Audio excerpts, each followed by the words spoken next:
हाल ही में हम लोग एक ऐसे फेज से गुजर कर आ रहे हैं जहाँ पे वैक्सीनेशन एक बहुत महत्वपूर्ण साधन बन गया था किसी बीमारी से बचने के लिए। और जी हाँ, मैं बात कर रहा हूँ कोविड से। कोविड में सबको वैक्सीन लगा ही लगा होगा, ऐसा तो कोई होगा नहीं जिसको कोविड का वैक्सीन ना लगा हो। तो आइए आज जानते हैं कि वैक्सीन बनता कैसे है और ये हमारे शरीर में ये काम कैसे करता है। जो हमारे शरीर का इम्यून सिस्टम होता है वो पूरा कैपेबल होता है किसी भी बैक्टीरिया या वायरस से लड़ने के लिए। तो फिर हम बीमार क्यों पड़ जाते हैं?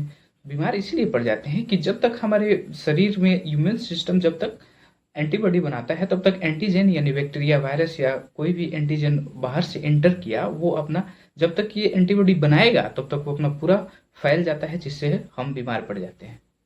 वैक्सीनेशन इतना इंपॉर्टेंट होता है कि आप लोग देखेंगे छोटे बच्चों को, जब बच्चा जन्म लेता है तब से या 2-3 साल तक उनको लगातार वैक्सीन दिया ही जाता है ताकि बहुत सारी बीमारियों से वो बच सके। तो ये आखिर वैक्सीन काम कैसे करता है, आइए इसके बारे में आज जानते हैं। अगर किसी भी बीमारी से बचने के लिए कोई वैक्सीन है, जैसे कि हम एग्जांपल लेते हैं कोविड का। कोविड से बचने के लिए अगर कोविड का कोई वैक्सीन लग रहा है तो वो एक्चुअल में वो वायरस ही होता है जो कोविड को कॉज करता है, या तो वायरस होता है, नहीं तो वायरस का फोटोकॉपी होता है जो हमारे शरीर में इंजेक्ट किया जाता है ताकि हमारा इम्यून सिस्टम एंटीबॉडी बना दे उस एंटीजन से लड़ने के लिए।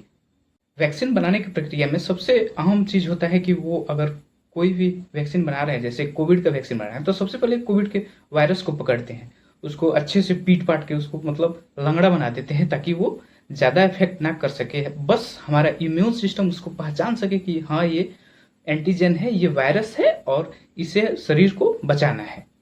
जैसे एग्जाम्पल के लिए आप समझ सकते हैं, ये मेरे पास एक 100 का नोट है, ठीक है, 100 का नोट है। इसको हम पूरा फोल्ड कर दिए, मोड़ मार के पूरा इसको कर दिए।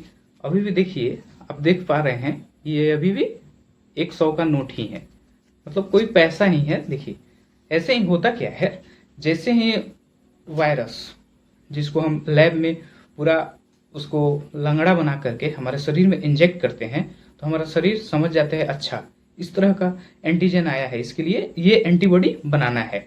तो हमारा शरीर जल्दी जल्दी एंटीबॉडी बना देता है ताकि उसको मारे।